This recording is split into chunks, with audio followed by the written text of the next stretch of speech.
Hi everybody, it's Charles and welcome back to my channel. So it's the start of October now, which we all know means it's the start of spooky season. This month on my channel, I will be trying to do Halloween related content to really get into the mood.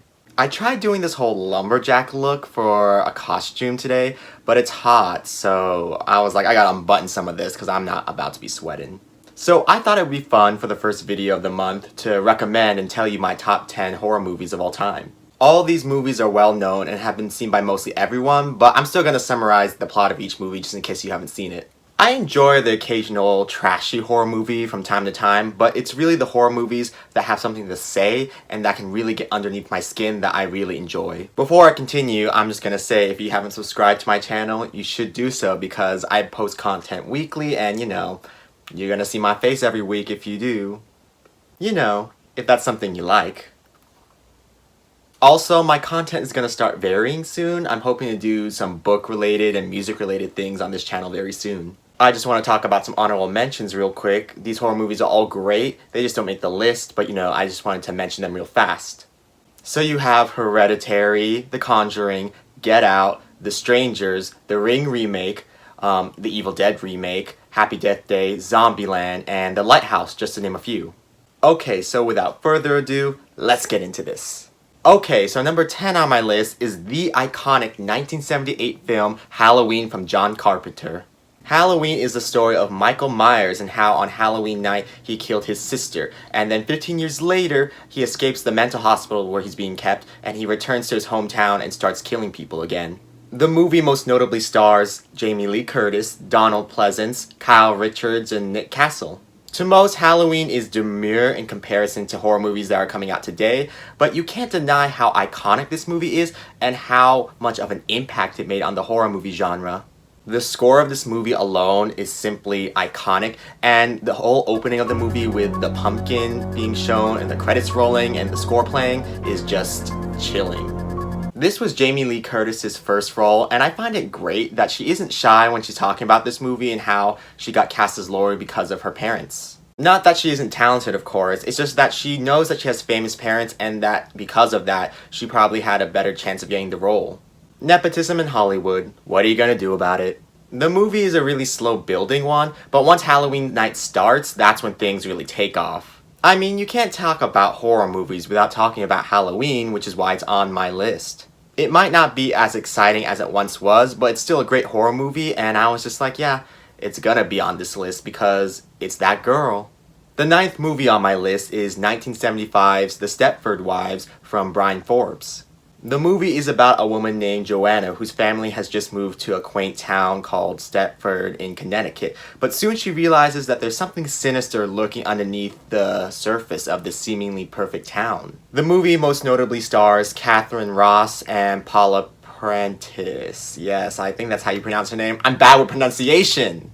When this movie came out, it was panned, especially by feminists, because the feminists who saw this movie were like, this movie is anti-feminist. But as time went on, people came to see this movie for what it really was, which is a scathing and damning critique on the misogynistic society that we live in. I feel like the people who were mad at this movie when it came out were more mad at what they were seeing in the movie, and they really weren't seeing what the movie was trying to do, which was trying to condemn the behavior that was going on in the movie.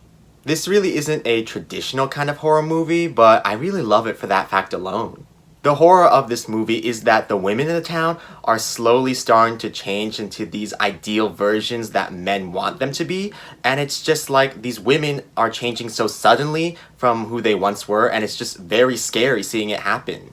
Through the eyes of Catherine Ross, we're able to see the horror that's on full display in this movie, and we get to feel the sense of paranoia and also this dreading sense that it's coming after us next, because Catherine Ross's character is like, it's coming for me eventually, and it's just very scary watching her be like, it's coming. What's even more scary is that all the men in the town know what's going on, but they keep telling all the women, it's fine, it's nothing, and I'm just like, ugh, gaslighting. The horror of men slowly taking control of women was just something that horrified me and chilled me to the bone. To be honest, there isn't any violence or anything scary in the movie until around the very end of the movie when Joanna starts finding out exactly what is going on in this town. If you haven't seen the movie, it's streaming on Amazon Prime right now, so if you have Amazon Prime, you should go watch it because it's a great movie and it deserves to be seen. I love Nicole Kidman and Glenn Close, but do not watch that remake that Frank Oz made of the Stepford Wives because it ain't good. It's camp, but it ain't good. I think I'm actually going to rewatch the original Stepford Wives today, later, after I rewatch In the Mood for Love, because when I'm shooting this today, In the Mood for Love just turned 20 years old, so I'm going to rewatch In the Mood for Love. But I guess afterwards I'm going to rewatch the Stepford Wives because I'm just in the mood. So the 8th movie on my list is 1996's meta horror movie Scream from Wes Craven. The movie is about a killer who is killing people in a small town, and he torments them with horror movie trivia before he kills them. The movie most notably stars Neve Campbell, David Arquette, Courtney Cox, Rose McGowan, Matthew Lillard, and Drew Barrymore! First off, I gotta say that this movie came out in the same year I was born, which is, wow, the power that has kind of moment for me, but also that this movie came out a few days before Christmas, which in itself, by doing that, is a power move. Like, who releases a horror movie during Christmas time? Am I right? Apparently the movie didn't do so well in the first week or so it was out, which is understandable because it's Christmas time and no one wants to watch a horror movie like this during Christmas time, but apparently after Christmas was done, the movie did very well. This movie is a big reason why Caller ID really took off. I mean, how many horror movies do you know that had actual real effects on our society? Yeah, legends only. Ghostface Killer is a horror movie villain that still haunts me to this day, and if someone called me with a creepy voice and asked me what my favorite scary movie was, I'd be very disturbed.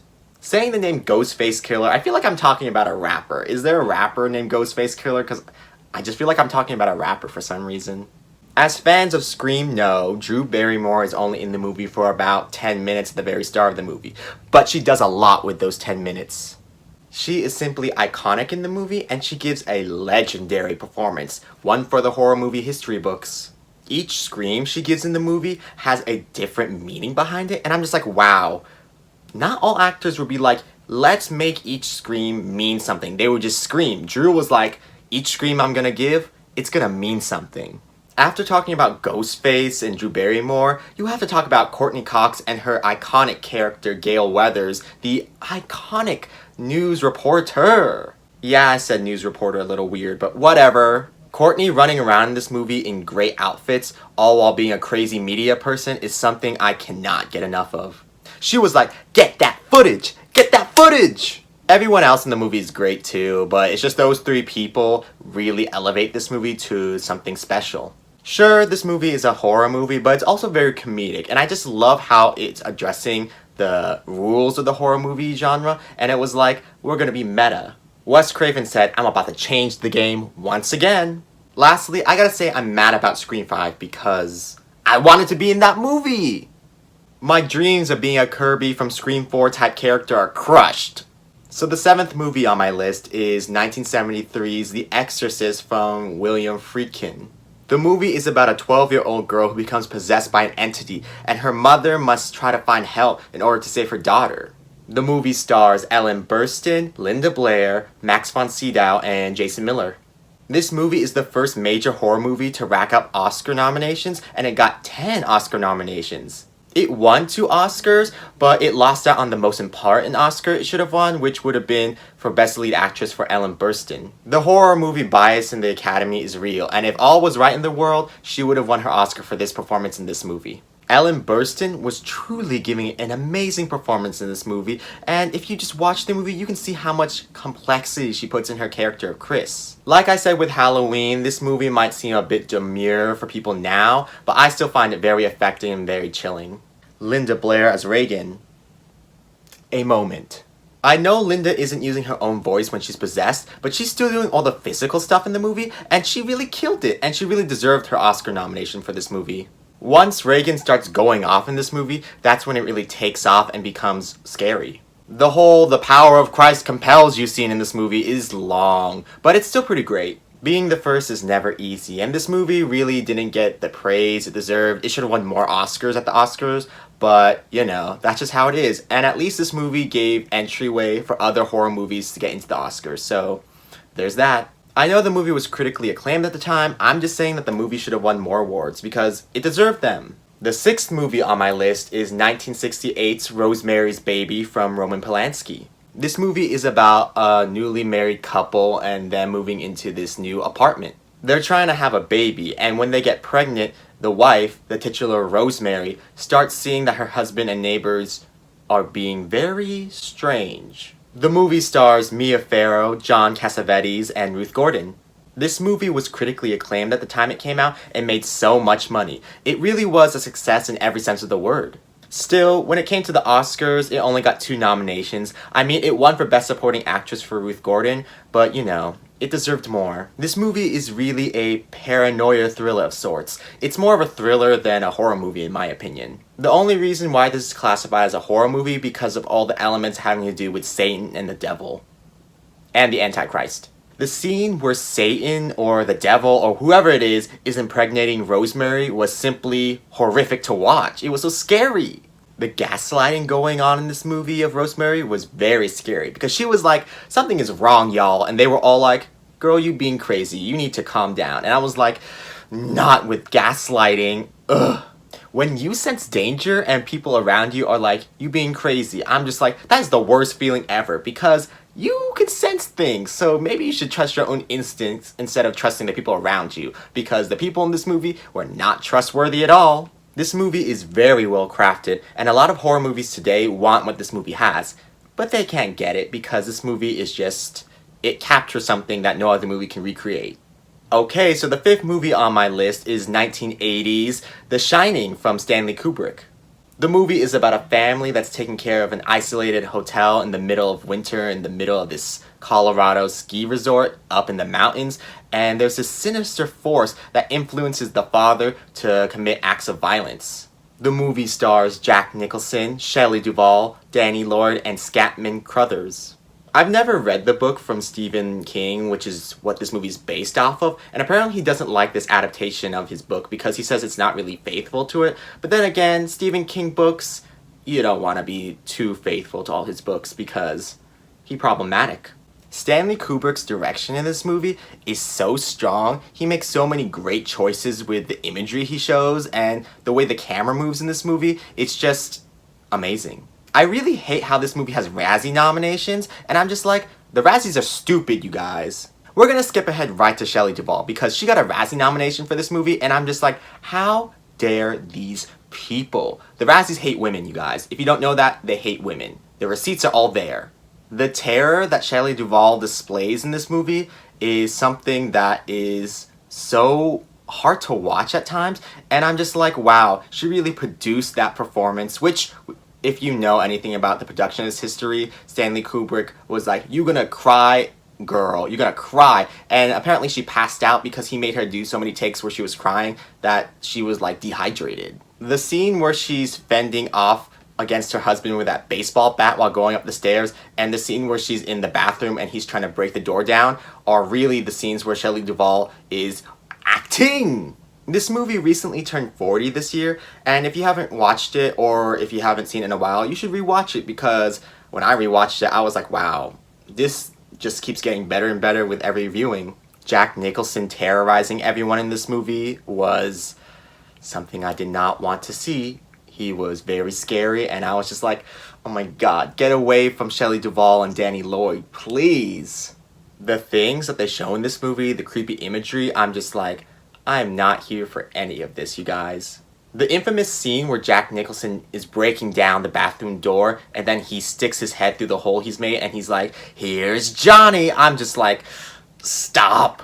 Shelley Duvall like screaming and reacting to that, I was like, yeah, me too, girl. I'd be like, get out of here, Jack Nicholson. Just gotta say real fast, Dr. Sleep, which is like a sequel to The Shining, is a pretty solid movie, and if you haven't seen that one, you should see that movie because it's pretty good, in my opinion. The fourth movie on my list would be 1991's The Silence of the Lambs from Jonathan Demme.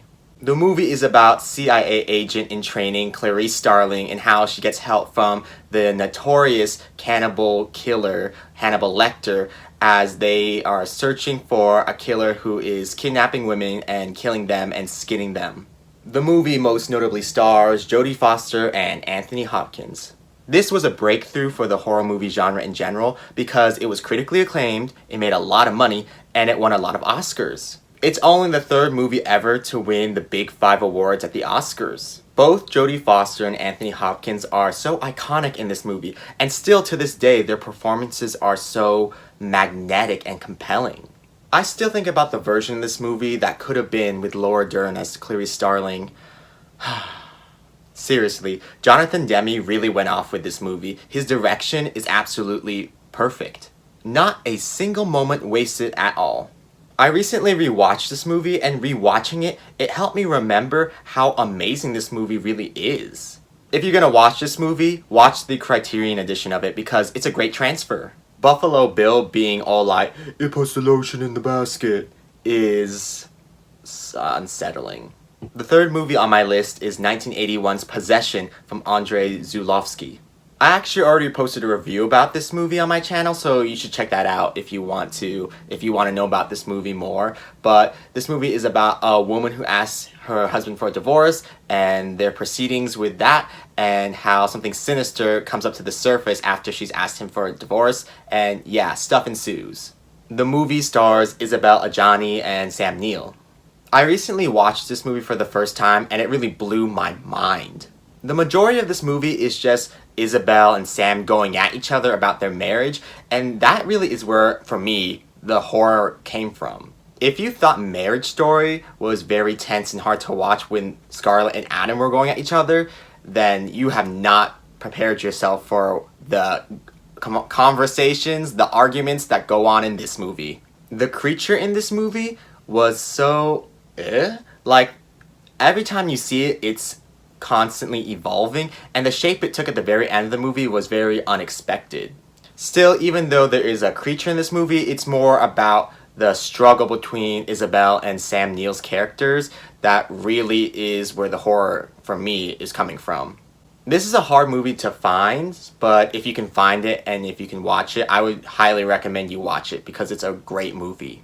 It really is a masterpiece. I watched it at midnight for the first time, and it's a 2-hour-long movie. And for those whole 2 hours, I was wide awake watching the whole thing. And I was just like, wow, this is something special. If you want to know more of my thoughts on this movie, go watch my review that's on my channel. The second movie on my list is 1984's Nightmare on Elm Street from Wes Craven. Yes, another Wes Craven movie on my list because Wes Craven is simply that girl, and he changed the horror movie genre up twice. I mean, seriously, it's hard to change the genre, and he's done it twice. The movie is about child murderer Freddy Krueger and how he's seeking revenge on the people who murdered him by terrorizing and killing their children. The movie stars Heather Langenkamp, Johnny Depp, and Robert Englund. This is a movie that always sticks in my mind. In particular, the scene where Freddy's going after the character Tina, and she's just like, "God, please," and then he raises his hand and he's like, "This is God." That scene is terrifying. The concept of someone trying to kill you in your dreams is so scary because it's like, how are you supposed to get rest and all that when if you fall asleep, they're gonna kill you? Freddy Krueger is really one of the all-time baddies of all time in horror and just villainry in general. Like, he has so many sequels, and it just shows that he is such a compelling villain and people want to see more of him. I love how in Scream, Wes Craven calls back to Freddy as there's a janitor who's dressed exactly like Freddy. I was just like, calling back your own work. Nice. Another notable scene in this movie is when Johnny Depp's in his bed and he's sleeping in his crop top, and then those hands like come around him and then they drag him into his bed, and then like blood gushes up into the ceiling. Yeah, that was a moment in horror for sure. The ending of this movie really said, y'all thought. Wes really said, psych in your dreams. The last movie on my list at number 1 would have to be 1974's Texas Chainsaw Massacre from Tobe Hooper. The movie is about 2 siblings and their 3 friends, and they're all going to visit their grandfather's grave, but then they run into this family of cannibals, and it's just the trouble they get into with them, and yeah, the terrors of it all. The cast has Marilyn Burns and a bunch of other people. There's no name talent in this movie, so if you want to know the rest of the people, look up the names yourself. This movie is pure horror. I mean, cannibals trying to kill you and eat you, and you're out in the middle of nowhere is just pure insanity.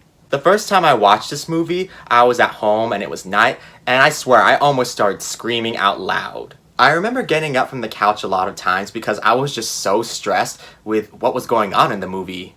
Seeing Leatherface go after each one of the people was not good. I had so much anxiety watching him go after them. When Leatherface is going after the character of Sally, my stomach was hurting. I could not watch it. I mean, of course I watched it, but still, I was like, this hurts to watch. When she was screaming, I was just like, girl, you got to be quiet. But then I was like, you know what? He's already like right behind you, and if I was in a situation, I would be screaming my head off too. So I was just like, you know what? Never mind. Go off, queen. The end of this movie where Sally is in the back of that pickup truck and she's screaming and she has blood all over her head, I was like, this is too much. The remake of this movie with Jessica Biel is not for me, love. Okay, with that concludes my top 10 horror movies of all time, and I hope if you haven't seen any of these movies that you watch them this month. Please tell me down below in the comments if you have any thoughts and opinions about any of these movies I talked about today. Thanks again for watching, you guys, and if you could like this video, that would be great. And if you haven't subscribed, you should if you want to see me blab about more movie stuff. Okay, I hope everyone has a great October, and I will see you guys in the next video. Bye!